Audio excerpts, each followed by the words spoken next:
fui a comprar al Primark que está allí en Plaza Cataluña y el de seguridad me siguió por las 4 plantas que tiene el local. Y de hecho salir del local, de la tienda y decir, ¿me enseñas el bolso?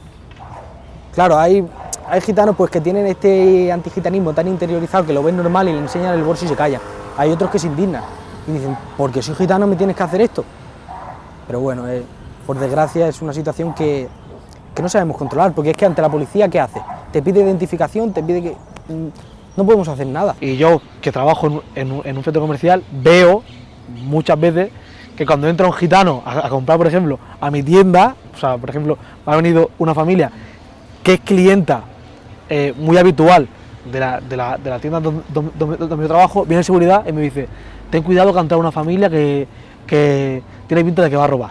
Y yo trabajo allí y yo sé que son gitanos y sé que son clientes.